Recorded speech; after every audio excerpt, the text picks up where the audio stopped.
here. Oh, yeah, good to see you again. Okay, here we are, Auckland, Sky City. This is a historical event. Can you believe it? You're fighting for the WBO world title. Yeah, it's kind of all coming together now. How long have you been building up for this, and how's training been going? About 11 weeks, and yeah, real good. Best training I've ever done. Did you ever think when you first started boxing that you would come to this stage fighting for a WBO world title? Nah, I didn't. But heaps of people I surround myself with did, so I guess if it wasn't for them, I wouldn't be here. So We've seen a bit of the build-up too, and what does it mean for your community and where you're from to be fighting here in, 24 hours' time? I mean, you've got a lot of supporters coming up for this. yeah, we got heaps of people coming. I don't know, it's just overwhelming, to be honest, at the moment. And yeah, I'm just going to give it my best. And do you know much about Geovana? I mean, look, she's a bit of an uprising star herself. Have you actually ever sparred or fought her in the past? And what do you know about her? I've fought her. I know her style. I know if I'm there to be hit, she'll hit me. But I don't plan to be there, so. And all going well, should you come out victorious, have you got someone else in sights already after you win this world title fight? Yeah, I want to drop weight down. I guess that's probably why I'm hanging around the lower end of the weight category without where we are. But yeah, there's a few other girls out there I want to mix and mingle with. Just meet them, to be honest. Like, I just looked up to them so much in the amateurs, and get an opportunity to share a ring with them would just be awesome. And how was the stare down? I mean, we tried to see as best we could from where we were, but what was it like, or what were you feeling when you were staring straight into the eyes of Geovana there? I got this. That's what I was thinking. I was like, yeah, I got this. And we saw John floating around before, obviously one of the guys in your corner, or one of the trainers.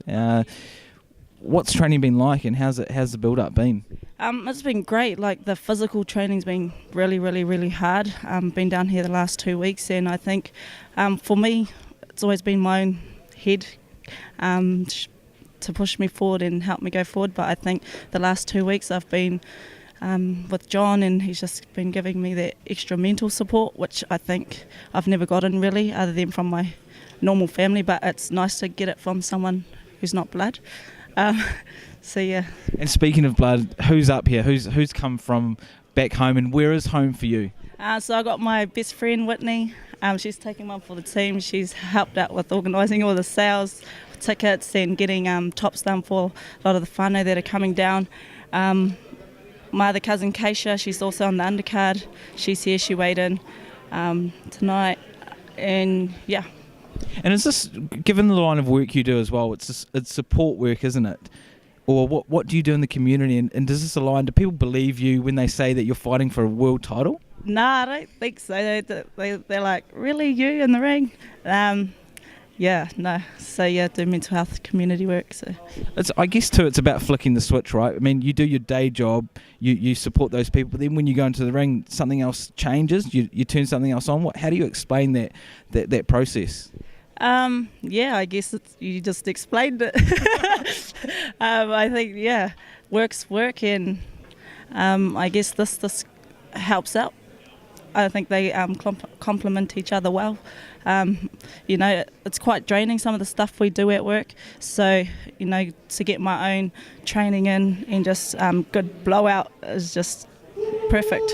Well, isn't that good as well? Say you do go for a tough day and then you go to training afterwards, you can kind of just leave everything at the door, throw it all out there, and that's your release or a bit of empowerment. You're home and you're able to sleep well, so yeah. Especially after all those rounds. Now, any final shout outs to your whānau back home, those watching around the world in New Zealand and abroad? Tune in tomorrow, it's going to be great. Love back to everyone at home. Thanks to my corner, John, aunts, and my dad and mum, and everyone back home travelling down. Travel safe, and we'll see you there tomorrow. All the best, Lani. There you have it, ladies and gentlemen, Lani Daniels. Thank you. Thank you.